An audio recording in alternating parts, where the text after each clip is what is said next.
할렐루야. 10월의 첫 주일 하나님 앞에 함께 예배하게 되어 행복합니다. 오늘 예배도 하나님 앞에 기억되고 주의 은혜가 충만한 시간이 되기를 바랍니다. 함께 기도하겠습니다. 하나님 아버지, 오늘도 우리가 하나님 앞에 이렇게 예배합니다. 하나님의 살아계심과 우리의 아버지가 되심과 우리에게 가장 좋은 것으로 주시려고 계획하셨고 지금도 일하고 계신 것을 분명히 알고 체험할 수 있게 하여 주시옵시고, 우리의 일생을 두고 하나님을 경험한 것들이 믿음이 되어 우리 자손들에게 유산되어지도록 이 예배도 축복하여 주시옵소서. 예수님의 이름으로 기도하였습니다. 아멘. 하늘에 계신 우리 아버지여, 이름이 거룩히 여김을 받으시오며 나라의 마옵시며 뜻이 하늘에서 이룬 것 같이 땅에서도 이루어지이다. 오늘날 우리에게 일용할 양식을 주옵시고, 우리가 우리에게 죄 지은 자를 사하여 준 것 같이 우리 죄를 사하여 주옵시고, 우리를 시험에 들게 하지 마옵시고 다만 악에서 구하옵소서. 나라와 권세와 영광이 아버지께 영원히 싸움나이다. 아멘. 찬송가 347장 함께 찬양하겠습니다. 347장입니다.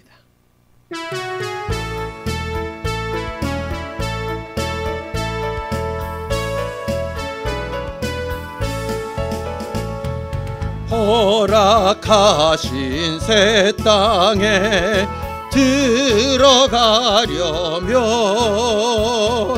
마음의 준비 다하여 힘써 일하세. 여호수아 본받아 앞으로 가세. 우리 거할 처소는 주님 품일세. 시험 환난 당해도 낙심 말고서 마음의 걱정 버리고 힘써 일하세. 여호수아 본받아 앞으로 가세. 우리 거할 처소는 주님 품일세. 앞서 가신 예수님 바라보면서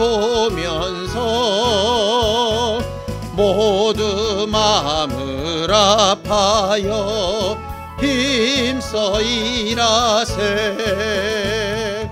여호수아 본받아 앞으로 가세. 우리 거할 처소는 주님 품일세. 일할 곳이 아직도 많이 있는데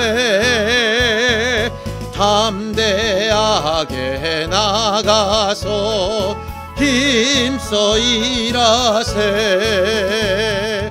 여호수아 본받아 앞으로 가세. 우리 거할 처소는 주님 품일세.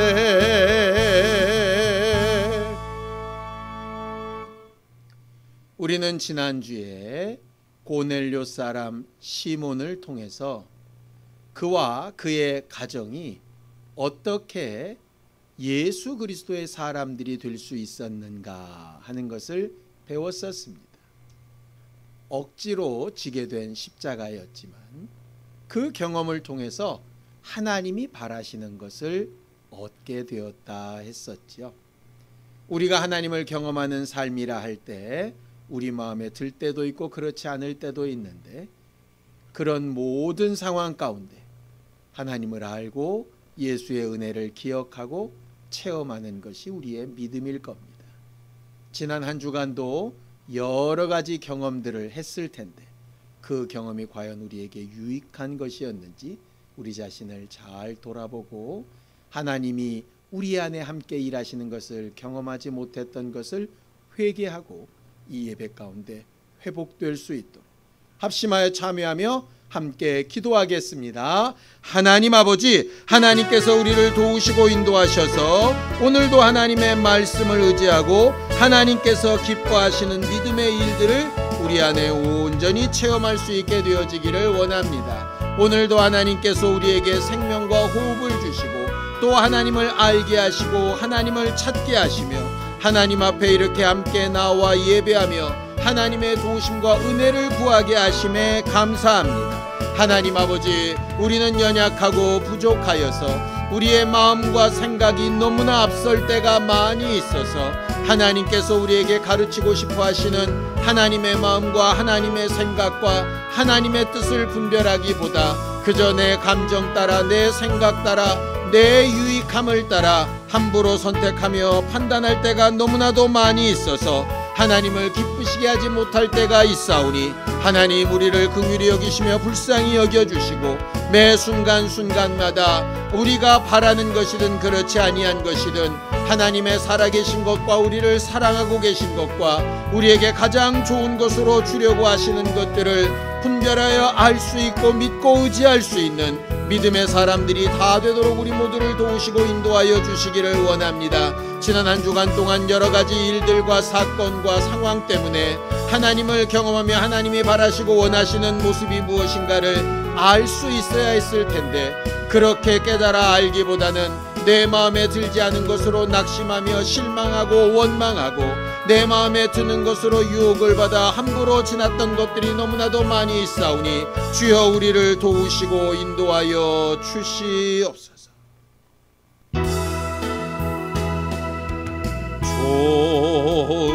좋으신 하나님, 좋으신 하나님, 참 좋으신 나의 하나님,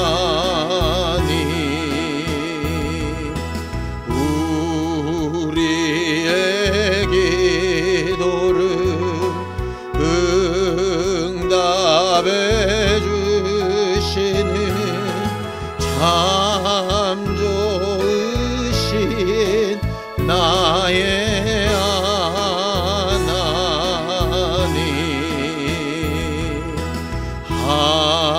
한없는 축복을 우리에게 주시는 참 좋으신 나의 하나님.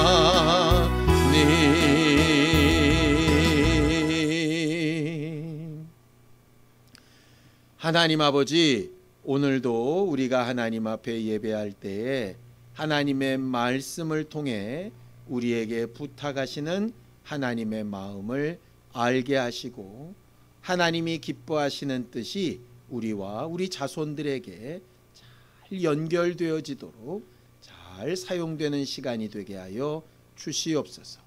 믿음으로 헌금한 손길들 위에 복을 주시고 우리의 믿음이 하나님의 인정하심을 얻어 주님이 약속하신 그 거룩한 나라에 들어갈 때에 예비된 복과 평안이 되게 하여 주시옵소서. 예수님의 이름으로 기도하였습니다. 아멘. 하나님의 말씀은 여호수아 24장 14절에서 18절까지 말씀을 함께 합독하겠습니다. 여호수아 24장 14절에서 18절까지 말씀입니다. 함께 읽습니다. 시작. 그러므로 이제는 여호와를 경외하며 온전함과 진실함으로 그를 섬기라. 너희의 조상들이 강 저쪽과 애굽에서 섬기던 신들을 치워버리고 여호와만 섬기라. 만일 여호와를 섬기는 것이 너희에게 좋지 않게 보이거든 너희 조상들이 강 저쪽에서 섬기던 신들이든지 또는 너희가 거주하는 땅에 있는 아모리 족속의 신들이든지 너희가 섬길 자를 오늘 택하라. 오직 나와 내 집은 여호와를 섬기겠노라 하니 백성이 대답하여 이르되 우리가 결단코 여호와를 버리고 다른 신들을 섬기기를 하지 아니하오리니 이는 우리 하나님 여호와께서 친히 우리와 우리 조상들을 인도하여 애굽 땅 종되었던 집에서 올라오게 하시고 우리 목전에서 그 큰 이적들을 행하시고 우리가 행한 모든 길과 우리가 지나온 모든 백성들 중에서 우리를 보호하셨음이며 여호와께서 또 모든 백성들과 이 땅에 거주하던 아모리 족속을 우리 앞에서 쫓아내셨습니다. 그러므로 우리도 여호와를 섬기리니 그는 우리 하나님이심이니이다 하니라. 아멘. 우리 하나님은 분명한 뜻을 가지고 이 땅을 만드셨고 또 모든 일을 이루어가고 계시면서 마지막 날 심판 때에 사랑하시는 이들을 위하여 가장 좋은 것으로 주려고 하시는 아버지가 되십니다. 하나님이 왜 이 모든 것을 만드시고 진행시켜 나가시고 그 결과를 약속하셨을까? 성경은 그 목적을 분명히 말합니다. 자, 히브리서 1장 2절입니다. 함께 읽습니다. 시작.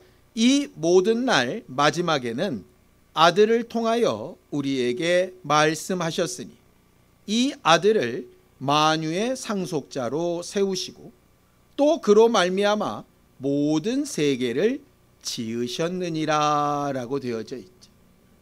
하나님이 시작하신 모든 일의 처음은 아들을 위하여 하신 일이고 그 아들을 통하여 이 모든 것을 창조하셨고 그리고 이 모든 것을 그 아들에게 주시려고 후사로 삼으셨다라고 되어져 있습니다. 또 한 걸음 더 나아가서 그 아들에게 주신 자들, 아들을 통하여 구원을 받고 생명을 얻은 하나님의 사람들을 자녀로 삼으셔서 그들에게도 동일한 유산을 주려고 하시는 것이죠. 자, 로마서 8장 17절입니다. 함께 읽습니다. 시작. 자녀이면 또한 상속자 곧 하나님의 상속자요 그리스도와 함께한 상속자니 우리가 그와 함께 영광을 받기 위하여 고난도 함께 받아야 할 것이니라고 되어져 있습니다. 하나님은 모든 출발을 아들을 위하여 시작하셨고 그 아들을 위하여 인류를 준비하셨습니다. 인류를 통하여 이 땅에 오신 예수께서 그 죄인된 인류를 구원하시고 하나님의 자녀가 될 자격을 부여하셨죠. 그들에게 성령을 부으셔서 성령이 임하여 계신 자들마다 자녀일 뿐만 아니라 상속자, 후사가 될 수 있는 권리를 주셨고 하나님의 나라를 상속받으며 하나님의 나라를 꿈꾸며 살 수 있도록 예수 그리스도와 같은 인도를 받고 예수 그리스도와 같은 삶을 살기를 명령받은 것이 바로 신앙인들입니다.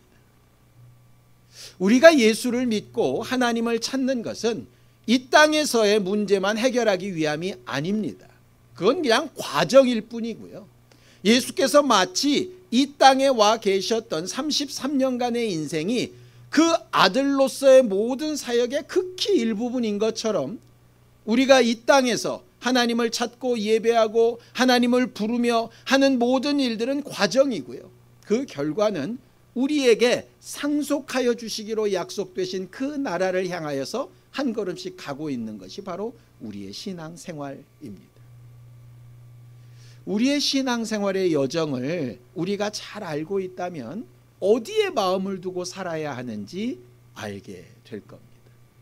애굽을 나왔던 이스라엘 백성들은 그 목적지가 분명했습니다. 가나안 땅이죠. 자기들 믿음의 조상이었던, 자기 생명의 조상이었던 아브라함에게 하나님이 약속하셨던 그 땅에 들어가기 위해서 종되었던 애굽 땅에서 나와서 홍해바다를 건너고 광야를 통과해서 가나안 땅을 향하여 가고 있는 것이 그들의 여정이었습니다. 그래서 중간에 아무리 오아시스가 좋아도, 거기에 아무리 종려나무까지 그늘이 좋아도 머물 수 없는 것입니다.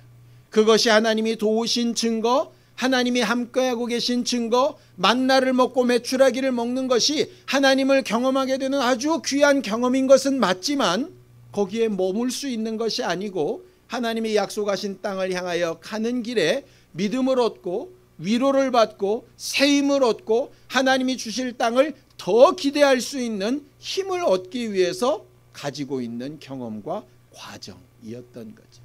우리의 믿음도 마찬가지입니다. 마태복음 25장에 예수께서 이 세상의 종말의 때를 말씀하실 때에 하나님께서 이렇게 말씀하십니다. 마태복음 25장 34절입니다. 함께 읽습니다. 시작. 그때에 임금이 그 오른편에 있는 자들에게 이르시되 내 아버지께 복받을 자들이여, 나와 창세로부터 너희를 위하여 예비된 나라를 상속받으라. 우리가 예수 그리스도의 심판대 앞에 언젠가 서게 될 텐데, 그때 예수께 받아야 될 가장 큰 복된 말이 뭐냐 하면, 창세로부터 예비된 하나님의 나라를 상속받으라 라고 하는 것입니다. 너희는 하나님의 상속자라 하는 것이죠. 예수 그리스도의 보혈의 은혜로 구원을 받아야 되는 이유도 그것 때문이고, 성령을 통하여 인도받아야 하는 것도 이것 때문입니다. 신앙생활의 마지막 목적지는 하나님의 아들로서 상속자가 되는 겁니다. 어떤 사람이 상속자가 될까요? 그저 자녀면 다 상속자가 될까요? 상속은 법에 정해져 있는 부분들이 있습니다. 첫째는 혈연 관계여야 하지요. 또 어떤 경우는 혈연 경과가 아니라도 유언에 따라서 사실은 상속의 대상이 되기도 합니다. 혈연이나 유언에 나와 있는 대상이라도 상속을 받을 수 있는 능력이 없으면 또 상속과 무관할 수도 있게 되어지죠. 이 모든 것들을 다 정해놓은 것이 상속법입니다. 심지어는 뱃속에 있는 태아도 상속 능력이 있다라고 하는 그런 규정이 있다고 그래요. 물론 거기에는 그 태중의 아이가 정상적으로 태어났을 경우에 그것이 발효되겠죠. 그리고 그 아이가 정상적으로, 인격적으로, 법적으로 자기 권리를 사용할 수 있을 때 그것이 아마 활용되게 될 겁니다. 이런 모든 부분들이 정해져 있는 겁니다. 그저 내가 자식이라고 한다 그래서 상속이 저절로 되는 것도 아니고요. 그냥 어떤 종이에 내 이름이 적혀 있다 그래서 내가 그 대상이 되는 것도 아닙니다. 법으로 보호받고 합당한 권리가 인정받아야 상속이라고 하는 게 유지가 되겠죠. 그럼 성경에서 말하는 상속의 권위, 상속의 능력, 자격은 뭐가 있을까요? 성경은 하나님의 나라를 상속받는 일에 딱 한 가지 조건을 이야기합니다. 자, 로마서 4장 13절입니다. 함께 읽습니다. 시작.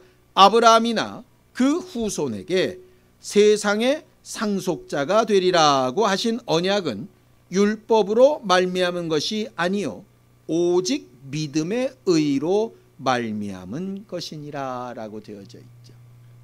하나님 앞에 상속의 대상이 되고 창세로부터 예비된 그 나라를 상속받을 수 있는 유일한 권리는 믿음입니다. 믿음은 하나님 앞에 우리의 권리를 요청할 수 있는 능력이고요. 하나님이 우리에게 주시려고 하는 것을 받아 누릴 수 있는 힘이 바로 믿음입니다. 그래서 믿음이 없이는 하나님을 기쁘시게 할 수 없다라고 이야기하는 겁니다. 우리가 하나님의 상속자, 하나님의 나라를 상속받을 사람이 되려면 우리 안에 믿음이 있어야 합니다. 하나님의 약속을 믿는 믿음, 하나님이 하신 일을 믿는 믿음, 하나님이 하실 일을 믿는 믿음 말이죠. 그런 믿음을 얻기 위해서 필요한 것이 하나님을 경험하는 것들이고 체험이고 하나님을 아는 것이고 하나님의 말씀을 듣는 것이고 그 말씀을 경험을 통하여 간증하며 증거하여 내는 겁니다.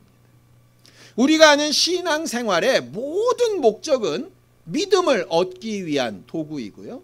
그 믿음을 통해서 결국 우리가 얻어야 하는 것은 하나님의 나라를 상속받는 겁니다. 목사인 저도 마찬가지고 여러분들도 마찬가지입니다. 여러분들의 자손들도 마찬가지입니다. 믿음이 있다면 교회 생활을 오래 했던 그렇지 않든 어떤 직분을 가지고 있던 그렇지 않든 성경을 많이 알든 그렇지 않든 간에 믿음이 있다면 하나님의 상속자로 분명히 인정함을 얻고 도우심을 얻게 될 겁니다. 그러나 다른 모든 조건들을 다 충족했을지라도 믿음이 없으면 하나님의 상속자가 될 수가 없게 되는 거죠. 마태복음 25장에 우리가 아까 봤던 것처럼 오른편에 있는 자들에게는 창세로부터 하나님께서 예비하신 나라를 상속하시지만 왼편에 있는 자들이 예수의 이름으로 이것도 하고 저것도 하고 하나님을 섬기기도 하고 이런저런 행동을 많이 했다고 얘기하지만 다 상관없다라고 이야기하십니다. 원수와 그 원수들의 종들을 예비한 불꽃에 던질 때 그들도 함께 들어간다라고 이야기하셨죠. 결국 하나님의 마지막 판단 기준은 믿음에 대한 것이고 그 믿음은 우리가 하나님 앞에 나아갈 수 있는, 특별히 내가 가장 사랑하는 내 자손들이 하나님 앞에 나아가 인정받을 수 있는 유일한 조건이고 대단한 능력이 되는 것이 바로 믿음입니다. 우리는 일생을 살아가면서 우리 자신들도 그렇게 믿음으로 충만하고 우리 자손들에게도 합당한 믿음을 잘 유산할 수 있는 거룩한 사람들이 다 되기를 예수님의 이름으로 축원합니다. 오늘은 여호수아의 마지막 이야기를 좀 해보려고 합니다. 여호수아가 누구입니까? 모세의 시종으로 알려졌던 사람입니다. 그가 애굽에서는 어떤 역할을 했던 사람인지는 사실 정확하게 기록되어져 있지 않습니다. 그런데 광야에서 첫 번째 전쟁에서 사람들을 이끌고 전투에 나가는 것을 보면 아마도 애굽에 있을 때 군대에 관련된 일을 했던 사람이 아닐까라고 하는 추측을 할 뿐입니다. 어쨌든 여호수아는 애굽을 탈출하는 순간 이후로부터 모세 시종처럼 모세의 일을 돕기 시작합니다. 그리고 회막을 짓고 모세가 거기서 하나님을 만날 때에 모세는 일이 있어 그 회막을 떠났다가 다시 들어가는 일을 반복하지만 여호수아는 그 회막을 잘 지키고 있었던 아주 충실한 일꾼이었죠. 자, 성경을 보겠습니다. 출애굽기 33장 11절입니다. 함께 읽습니다. 시작. 사람이 자기의 친구와 이야기함 같이 여호와께서는 모세와 대면하여 말씀하시며 모세는 진으로 돌아오나 눈의 아들 젊은 수종자 여호수아는 회막을 떠나지 아니하니라. 그렇게 되어져 있습니다. 모세의 옆에서 수종드는 사람일 뿐만 아니라 회막을 지키는 사람, 감히 아무도 접근할 수 없는 그 거룩한 곳을 지키며 모세가 하나님과 대화하는 것을 가까이서 들을 수 있었던 젊은 제자였죠. 종교적으로만 그런 것이 아니라 군대 장관으로서 모든 전쟁에 나아가서 군대를 이끌고 승리하며 실질적인 전투를 했던 사람이 여호수아입니다. 여러분들은 잘 알다시피 모세와 아론과 훌이 산꼭대기에서 기도할 때 밑에서 실질적으로 전쟁을 이끌었던 사람이 여호수아이지요. 그는 젊어서부터 모세 옆에서 지도자 수업을 잘 받고 하나님과 교제하는 모습을 잘 보고 배웠고 또 전쟁에도 능한 그런 일꾼이었습니다. 거기에 더 나아가서 한 지파를 대표할 만한 리더이기도 했고요. 그 리더 중에서도 하나님을 전적으로 믿고 신뢰했던 두 사람 가운데 한 명이었습니다. 여러분 12명의 정탐꾼 이야기를 잘 아시지요? 10명의 정탐꾼이 믿음 없는 고백을 할 때 단 두 사람만 믿음 있는 고백을 합니다. 우리가 잘 알고 있는 갈렙과 여호수아입니다. 그래서 하나님께서 애굽을 탈출해서 가나안 땅에 들어가려고 했던 1세대 가운데 모세도 들어가지 못하는 그 땅을 오직 단 두 사람 여호수아와 갈렙만 들어갈 수 있게 허락을 하셨죠. 자, 민수기 14장 30절입니다. 함께 읽습니다. 시작. 여분네의 아들 갈렙과 눈의 아들 여호수아 외에는 내가 맹세하여 너희에게 살게 하리라 한 땅에 결단코 들어가지 못하리라 라고 이렇게 되어 있습니다. 모세의 시종이었죠. 하나님을 잘 경험하는 일을 배웠던 사람입니다. 믿음도 아주 좋았고요. 군대 장관으로서의 리더십도 있었던 사람입니다. 그런 그가 모세가 죽으면서 차세대 지도자로 선택을 받게 됩니다. 아주 굉장한 일이죠. 모세와 같은 지도자가 어디에 있습니까? 그런데 그 대단한 모세를 대신해서 리더가 된 사람이 바로 여호수아입니다. 두렵고 떨리고 부담스럽지만 하나님께서 그를 인정하시고 모세가 그를 인정하여 응원하고 백성들이 그를 막 도와서 어떻게든 그를 따라 승리하겠다라고 힘을 북돋아 줍니다.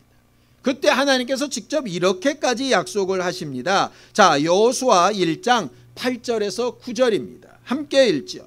이 율법책을 내 입에서 떠나지 말게 하며 주야로 그것을 묵상하여 그 안에 기록된 대로 다 지켜 행하라. 그리하면 내 길이 평탄하게 될 것이며 내가 형통하리라. 내가 내게 명령한 것이 아니냐. 강하고 담대하라. 두려워하지 말며 놀라지 말라. 내가 어디로 가든지 내 하나님 여호와가 너와 함께 하시느니라 하시니라. 아멘. 여호수아는 인간적으로는 매우 두렵고 떨릴 만한 상황이었지만 하나님께서 그에게 아주 전적으로 후원을 약속하셨기 때문에 마음과 생각에 힘이 있었던 사람입니다. 조건은 단 한 가지였죠. 모세를 통하여 전달된 하나님의 법에서 좌우로 흔들리지 말아라. 모든 선택과 모든 판단에 하나님의 말씀을 기초로 해라. 네가 모든 백성의 지도자라고 해서 네 마음대로 하지 말고 내가 네게 가르치는 길대로 행하라. 그러면 네가 밟는 곳마다 내가 너를 도와 모든 것을 얻게 하겠다라고 약속해 주셨습니다. 그렇다고 여호수아가 100% 완벽한 사람은 아닙니다. 그도 실수가 두 가지 있었습니다. 사실은 사건으로 보면 실수라고 보기도 뭐한 것입니다. 우리들의 일생으로 따지면 그건 실수 축에도 들지 않는 것입니다. 그런데 여호수아가 일생 동안 살아오는 가운데 단 두 가지 실수를 하게 됩니다. 첫 번째는 아이성 사건이죠. 여리고성을 무너뜨린 다음에 여리고성에 있는 모든 것은 기생 라합에게 속한 것 외에는 다 하나님께 드려진 것으로 그렇게 약속되어졌습니다. 그 말씀을 모든 사람들이 다 지켰지요. 그런데 그 중에 딱 한 사람 아간이라고 하는 사람만 그것을 지키지 않습니다. 아간이 욕심이 생겨서 은덩어리와 그 다음에 외투 한 벌과 이런 것을 자기가 몰래 숨기지. 여호수아는 지도자로서 다른 사람이 하는 행동을 다 알 수는 없습니다. 그러나 그런 일들이 있지 않도록 더 적극적으로 더 분명하게 가르쳤어야 하고 그런 일들이 있는지 확인해 봤어야 하고 그것을 또 하나님 앞에 다시 묻고 이랬어야 하지요. 그런데 여리고성의 큰 전투를 이기고 나서 마음이 좀 해이해진 여호수아와 다른 리더들이 그 옆에 있는 조그만 성인 아이성은 금방 정복을 할 수 있을 줄 알고 하나님의 명령이나 허락과 상관없이 아이성에 전쟁을 하러 갔다가 첫 번째 실패를 맛보고 맙니다.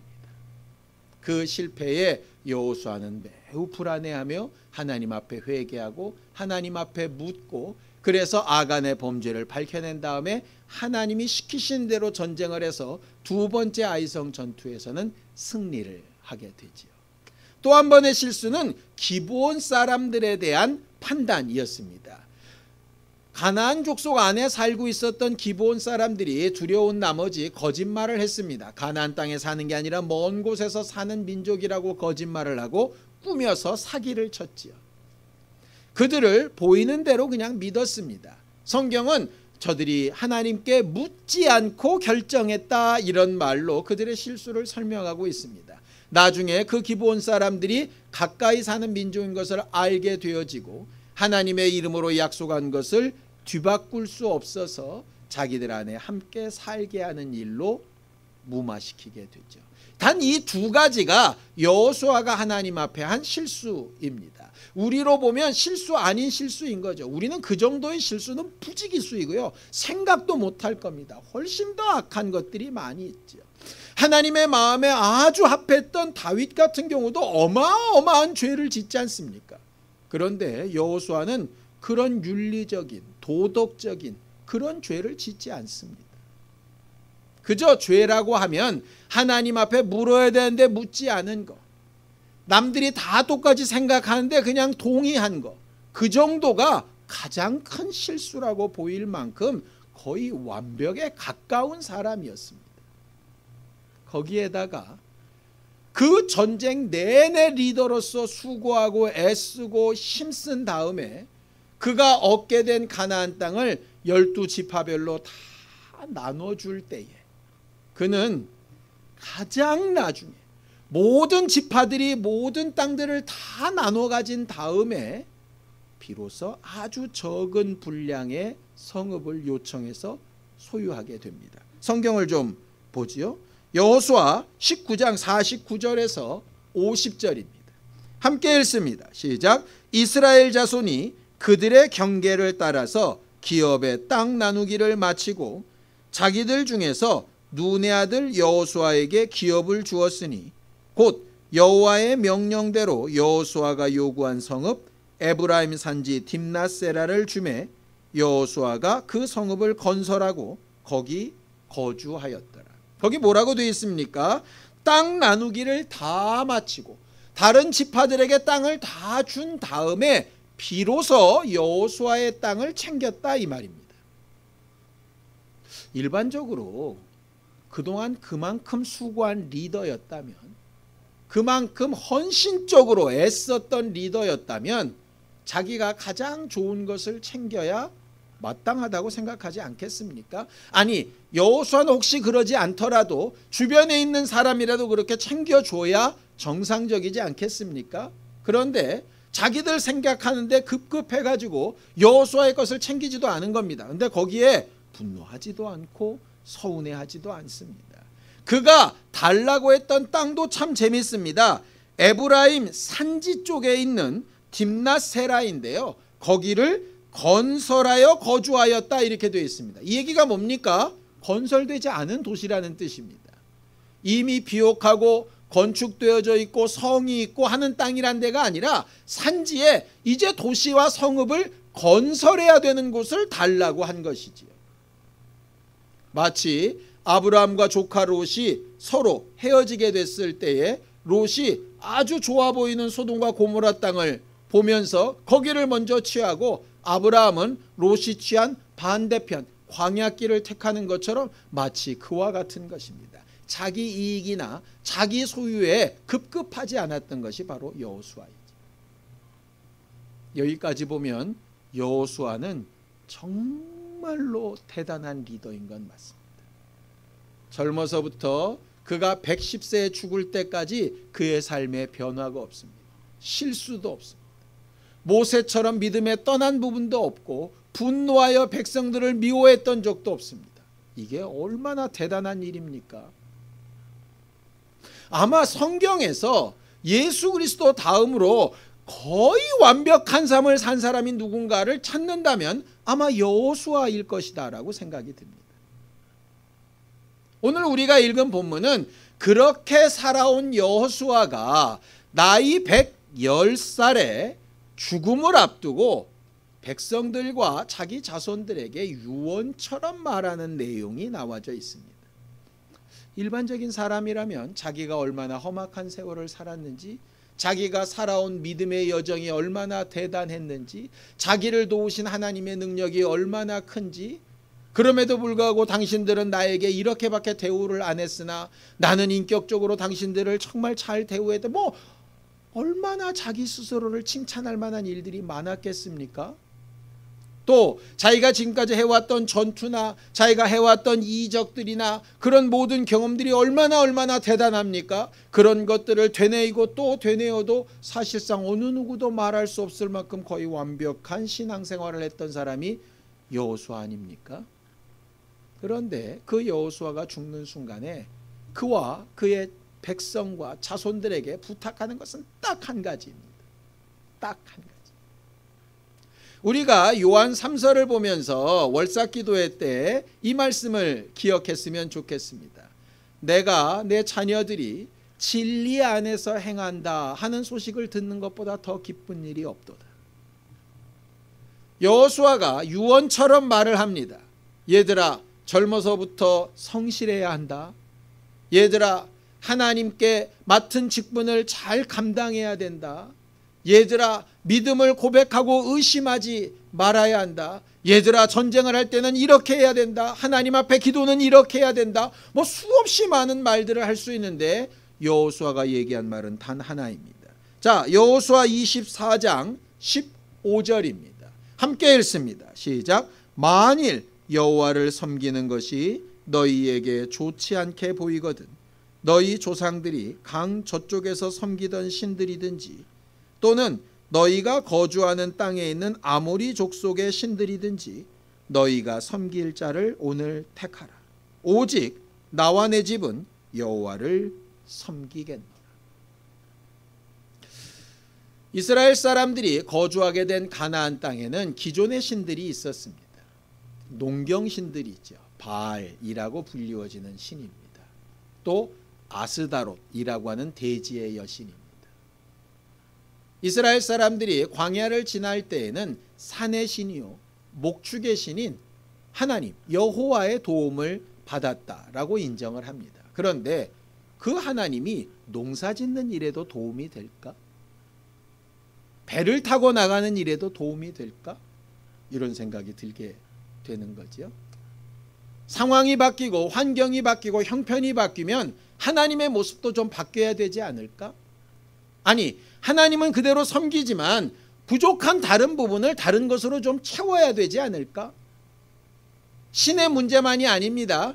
하나님이 지금까지 여기까지 도우셨지만 이제 물질도 생기고 상황도 좋아졌으니 이런 문제는 물질로, 저런 문제는 사람으로, 이런 상황은 또 어떤 관계로 이렇게 풀어야 지혜로운 거 아닐까? 기도를 안 하고 하나님을 의지 안 하는 게 아니라 하나님도 의지하고 기도도 하지만 이런 거 저런 것도 다 사용하는 게 좋지 않겠나?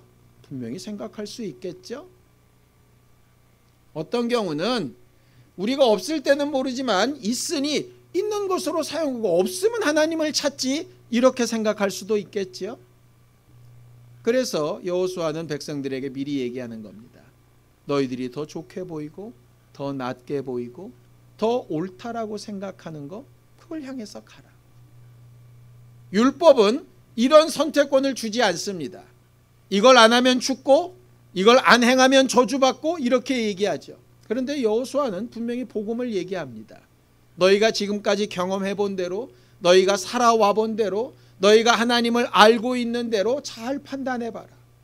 너희가 지금까지 섬겨왔던 하나님과 너희가 정말 마음 뺏기고 있는 이방의 우상들이나 사람들의 방법이나 상황이나 환경이나 형편 가운데 너희 편에 좋은 대로 선택해라.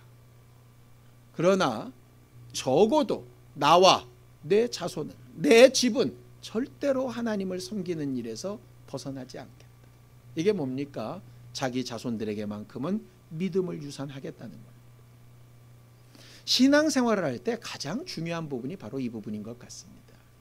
우리를 통해서 다른 사람, 제3자, 모르는 이들이 구원받는 것 너무 중요한 문제입니다. 너무 중요한 문제입니다. 우리가 선교적 사명을 가지고 사역하는 거 굉장히 중요한 문제입니다. 그런데 첫 번째가 뭡니까? 나와 내 집. 내 자손들에게 가장 좋은 것으로 줄 수 있어야 하는데 나는 그 믿음을 유산하고 있는가?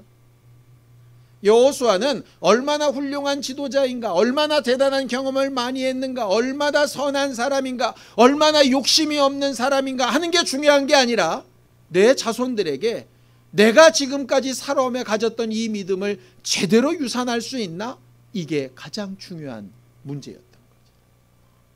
그래서 백성들에게 부탁하는 말도 되지만 혹 백성들은 다 자기들이 원하는 대로 떠난다 할지라도 나와 내 집만큼은 하나님을 섬기고 그 하나님을 경외하며 함께하는 일에서 벗어나지 않을 것이라고 단언하며 말하고 있는 것. 우리들의 믿음은 어떻습니까?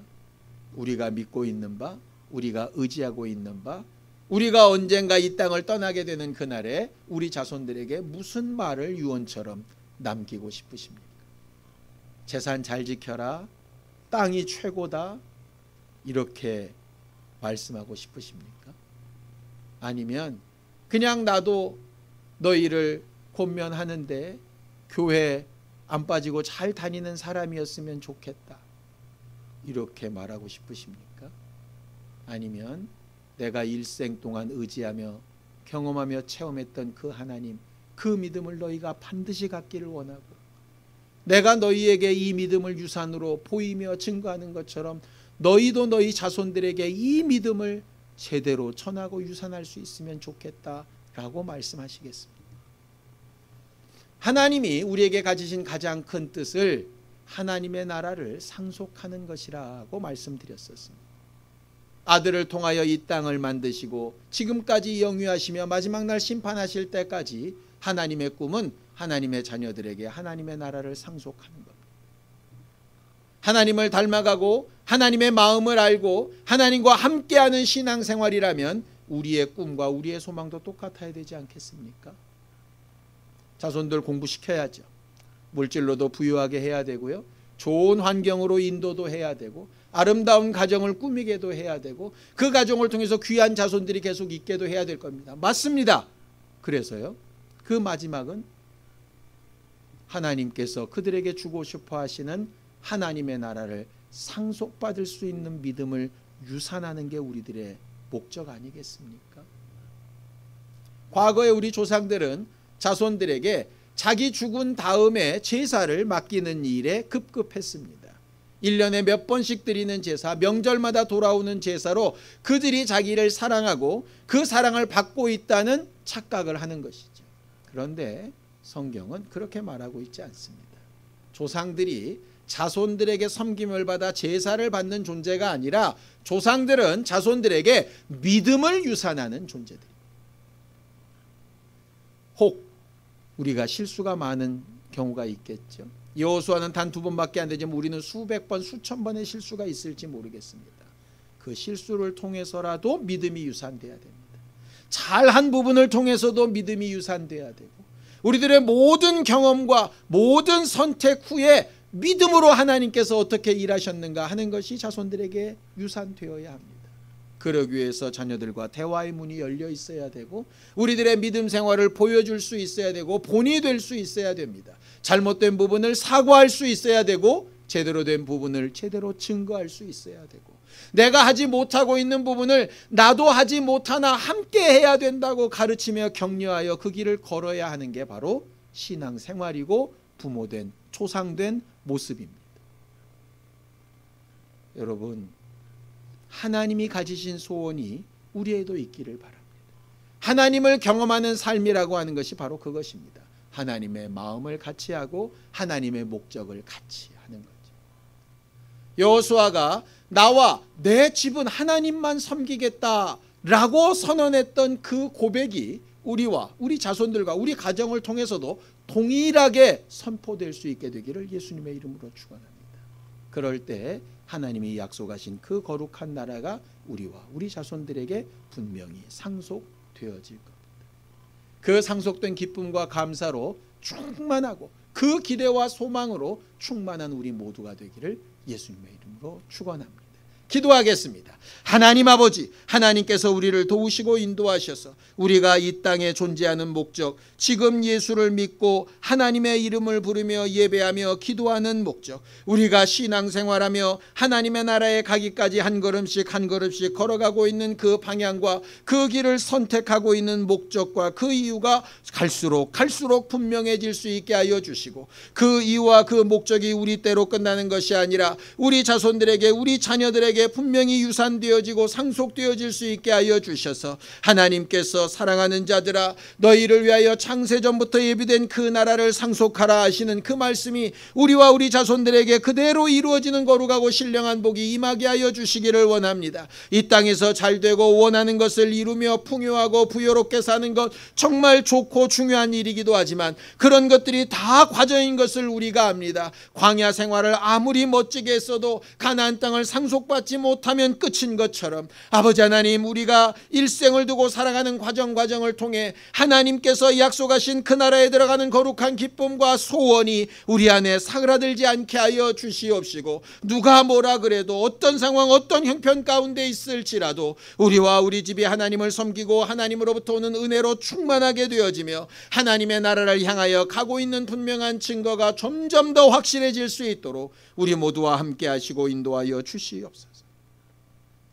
하나님 아버지, 우리를 도우시고 인도하셔서 하나님의 나라를 사모하고 나와 내 집이 구원받아 하나님의 나라를 향하여 걷고 있는 분명한 사실들이 점점 확실해질 수 있게 하여 주시길 원합니다. 실수가 없으면 좋겠지만 실수가 있을 때 회개하고 돌이키고 인정하며 사과하고 또 하나님께서 우리에게 주신 날들 동안에 매 순간 하나님의 말씀에서 좌우로 치우치지 않으려고 노력하고 애쓰며 성령의 도우심을 받아 마지막 날 심판대에 서게 되는 그날에 나와 내 집, 내 자손들이 하나도 부끄러움 없는 모습으로 설 수 있도록 우리 모두를 도우시고 인도하여 주시옵소서. 이를 위하여 오늘도 우리가 힘쓰며 애쓰며 하나님의 긍휼과 은혜를 구하기를 원하오니 우리와 우리 가정과 우리 자손들을 돌아보아 지켜 주시옵소서. 예수님의 이름으로 기도하였습니다.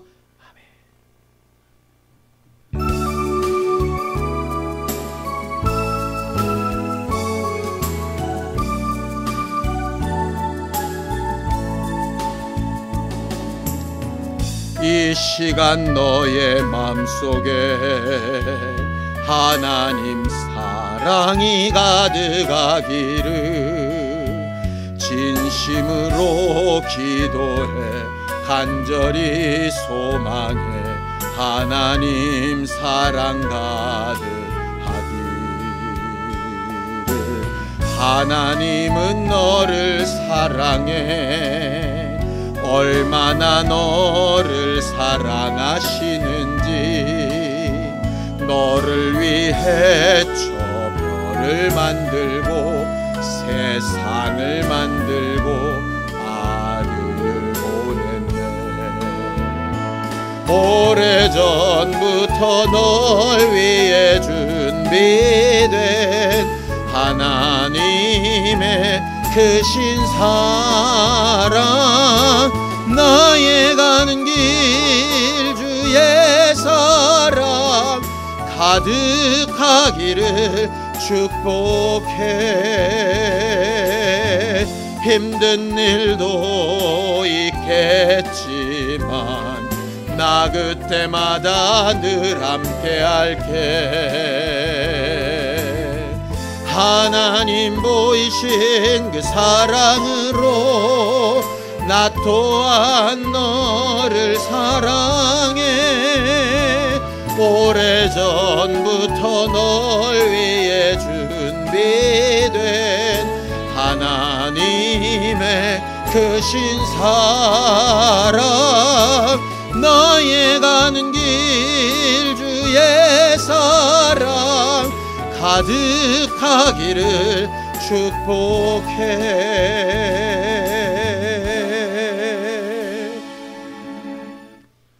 이제는 우리 주 예수 그리스도의 은혜와 하나님 아버지의 극진하신 사랑과 성령님의 감동하시고 함께 하시는 분명한 증거가 나와 내 집이 분명하게 섬겨야 될 하나님에 대한 믿음을 잘 유산하기로 결심하는 우리 모두 위에 이제로부터 영원까지 함께 있을지어다. 아멘.